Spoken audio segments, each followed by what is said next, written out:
football coach at the University of Arkansas Pine Bluff says the parents of some of his players are being targeted in a scam. I panicked like I shouldn't have, and I sent the money. They prey on parents' worst fears. They speak multiple languages and use, in some cases, children's voices, hoping to fool people. Alabama's Bryce Young will earn a total of at least $3.2 million in endorsements. Meanwhile, boosters from the University of Florida reportedly offered quarterback Jaden Rashada a $13.8 million nil deal. What we do in the next year is literally like history. Like people will look back and be like, what went right, what went wrong? Like these kids, that are freshmen in high school or coming up through the ranks and stuff that will be impacted by NIL, like they'll look at these years and be like, what do we do from this? The game's changed forever. Forever. Yeah. Name, image, and likeness. 3 words that change college sports. By now you've seen some of the crazy bread college athletes are getting, and you're probably falling in one of 2 camps. Either you're a little bit jealous because these opportunities weren't there for us, or you're happy for the kids but a little bit bored of getting smacked over the head with all these gaudy numbers. Hide the money, y'all. There's poor people around. Not long ago, NIL was the most interesting thing taking place in all of college sports. But I was like, cool, bro, that's love, man. I just got one question left. Bro, when the game dropping? But as ready as I am to get my chance to play the new college game on my Series X, outside the $1 million paydays, there's a whole nother side to the NIL market that's not being talked about. While the most popular athletes are amassing generational wealth, some of these cats are getting a lifetime of financial hindrance.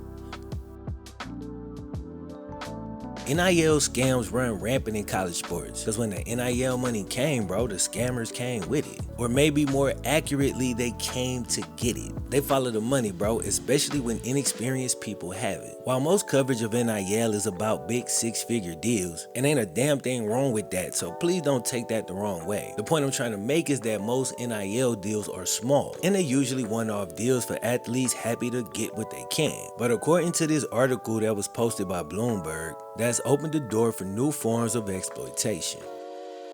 Since the NCAA forbids schools from giving legal advice on NIL deals in order to protect the school from liability, the smaller deals aren't often being poured over by an attorney, which for some scammers has painted a golden opportunity. Some of these shady companies and straight up scam artists have been sliding sneaky language into the depths of these contracts, some even giving them as much power as the NCAA used to have over athletes. For real, remember before NIL, bro, every collegiate player in order to play had to sign over their intellectual property, or in this case their name, image, and likeness. Some of these companies have tricked athletes into signing that intellectual property that they just got right back over to said company without ever knowing. One example from Bloomberg shows a Texas apparel company shopping a deal around Texas athletes that would let the company take 40% of commission of the deal. And I don't know standard NIL practices, but on YouTube, if a manager's trying to take 40%, I want you to go to your email and block that person immediately. One lawyer described the 40% rate from that company as obscene, but they're gonna float it out there because they know some kids don't have representation. But that's not even close to the worst parts of those contracts. The worst part's the 2 sentences they add at the end. Those add-on sentences essentially lock in 40% of any future deals that generate profit, including autograph signings or sponsorships, effectively making the company an unofficial agent. So right off the back, you're getting latched on to by these leeches who gonna siphon off 40% of your money, and these NIL waters are infested with them, bro.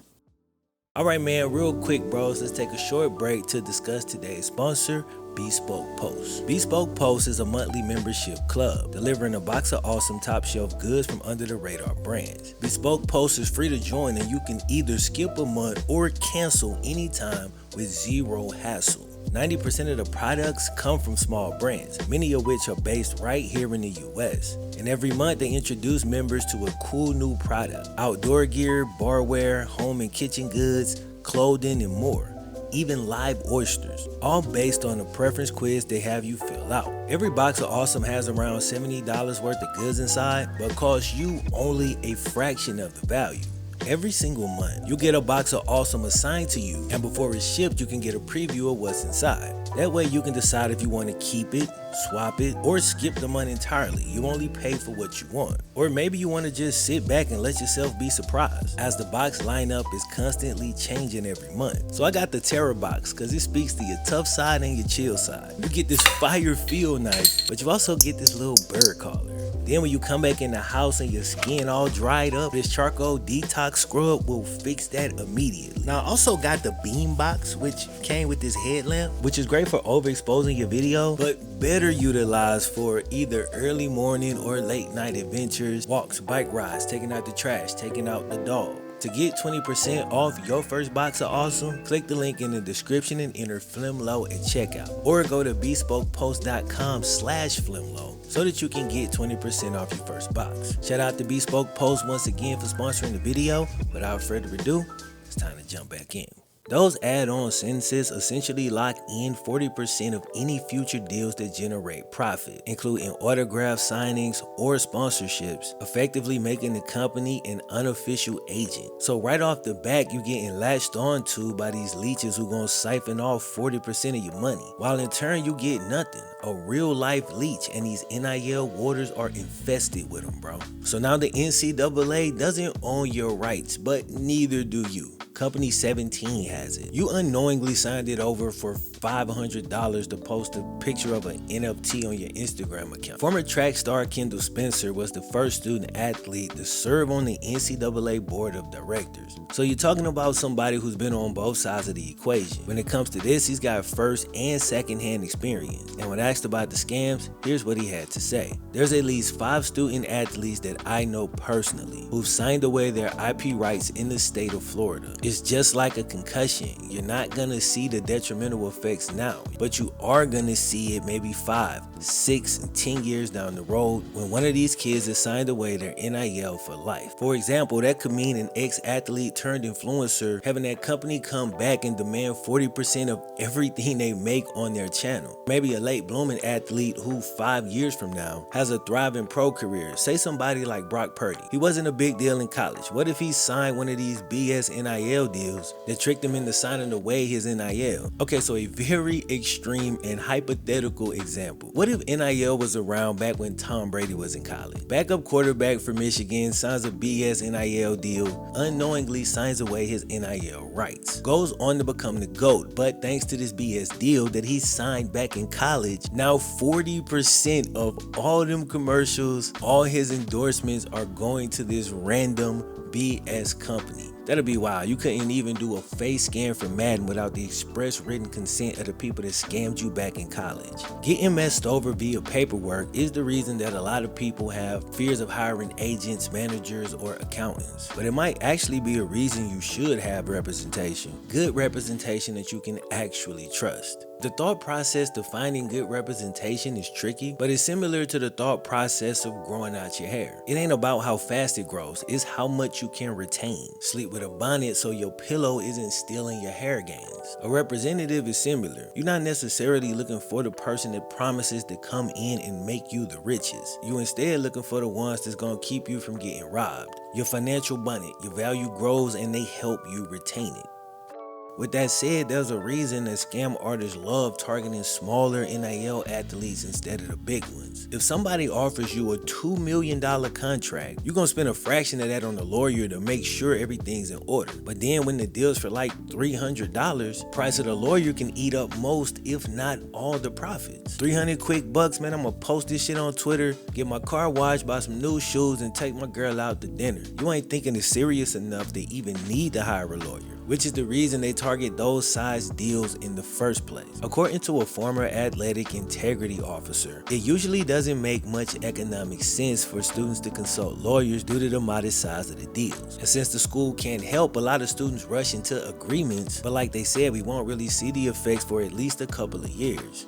The NCAA stands to not offer any type of advice or aid to students at all is actually in many ways Very understandable. It's impossible not to get it, but it still makes me mad. I get them not wanting to be involved because we all know for a fact when any deal goes left, that student coming back with a lawsuit against the university or against the NCAA, and in order to avoid that at this point, they've just opted out completely. So how do I still manage to be mad at the NCAA? It's because we never should have gotten to the point that we're at. Bro, the primary reason this landscape exists, where such a crude move by the NCAA is necessary, ties directly into the fact that for over a decade, they knew this was coming and made zero preparations. I've talked about this before. I've played clips of Joel Klatt and other college football heavy hitters talking about the same thing.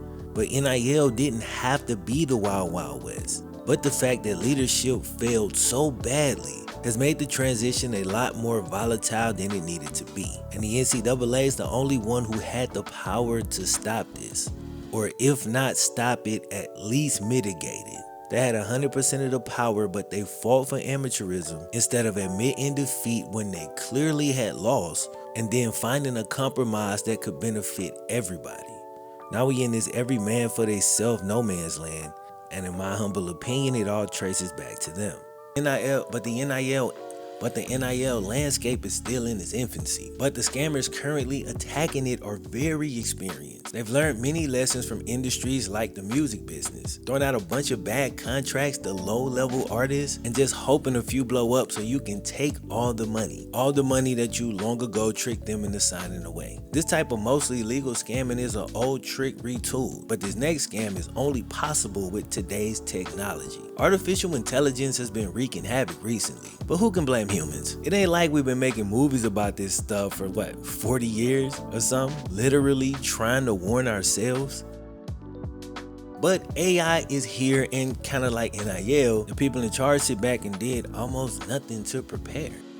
At least 5 families of football players at Oregon State have gotten calls from scammers claiming to have their kids in police custody. And in order to keep them from turning the kid over to the larger authorities, a cash amount needs to be immediately paid over the phone. Now, I know that hit your senses and it sounds like a scam, but your antennas are up. You literally watching a video about scams.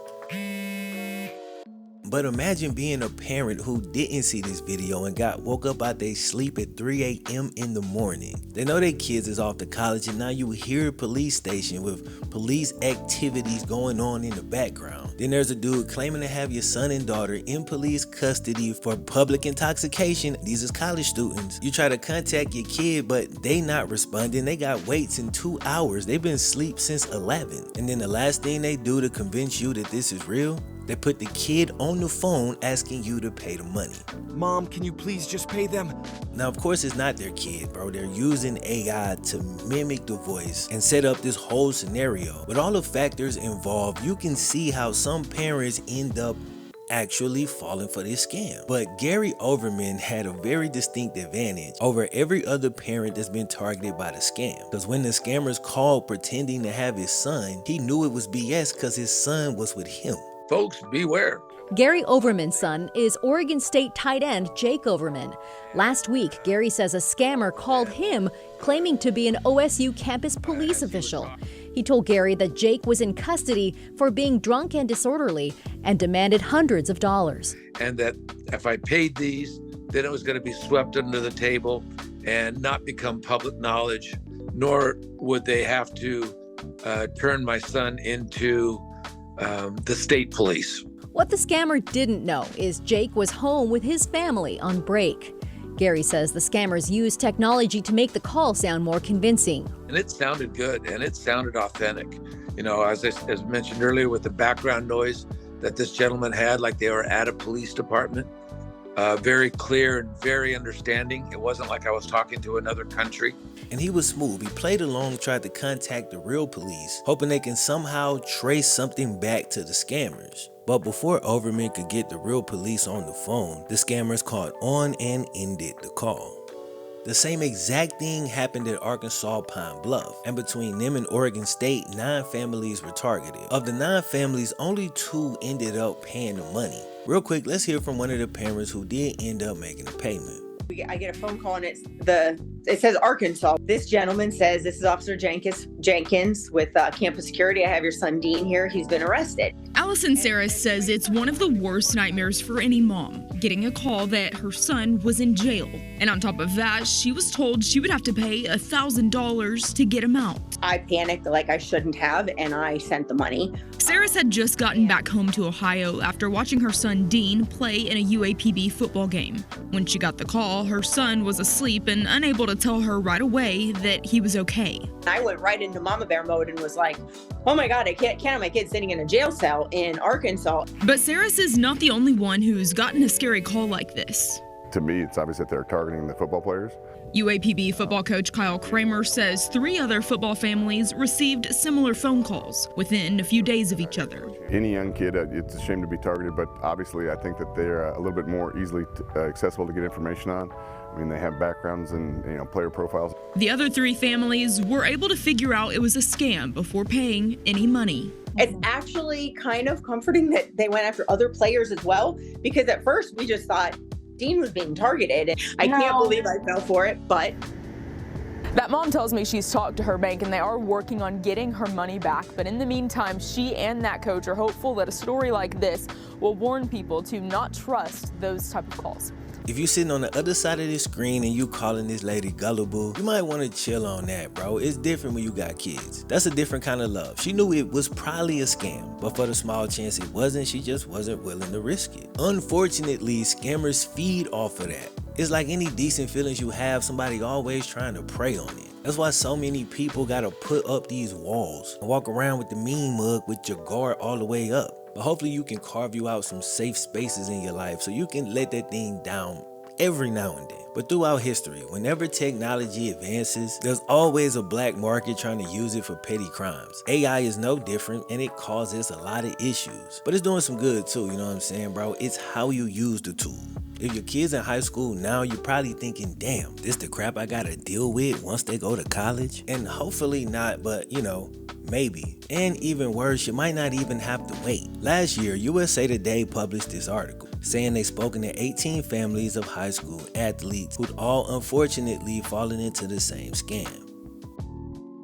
According to USA Today, a Twitter page that some of y'all may have heard of called D1 Bound scammed parents of athletes out of tens of thousands of dollars from multiple different states over a 4-year period. The account offered recruiting help for overlooked athletes. You go in your pocket and you pay them to get your kids taped in front of scouts. But many people came to believe that it was just a scam. USA Today investigated and they felt the same way. Here's a quote from one mom whose son sent in $1,700, supposedly to Coach Hines at D1 Bound. It's almost like a little kid finding out there's no Santa Claus, to find out you just gave away your entire summer savings to a grown-ass man out here ripping kids off. After the USA Today article, D1 Bound was suspended, but continued to pop up doing the same thing on new accounts. Claiming to have done nothing wrong, they came back with a vengeance and a foolproof plan that made them at least seem legitimate. So when they started a new account, they'd send out thousands of messages to college football coaches, coordinators, or whatever, offering a curated prospect list to help coaches in recruiting. In return, all they needed was a follow, and nearly 200 college coaches all took the bait. And once legit D1 coaches and coordinators are following them, a lot of parents start to assume that the whole thing is legit, which makes it easier to fall for quote-unquote recruiting packages that range from $4,000 to $14,000 per year. USA Today covered that one over several months, with the last story I saw from them published in March of last year. They said D1 Bound had attempted to rebrand several times, but their new website was taken down after only a few hours. So whether you're a college athlete or a high school athlete trying to get in college, or the parent of a kid that falls in either of those categories, you exist right now in the best time to be a student athlete. But don't be blind to the traps that are easy to fall into. When you get in these offers and get in these opportunities, do your homework on the company and get somebody to take the time to thoroughly read through the contract. Maybe a law student you know in school, or your auntie that practice law. Just a couple extra steps can save a whole lot of headache. Enjoy yourself, make your money, but be smart about the shit.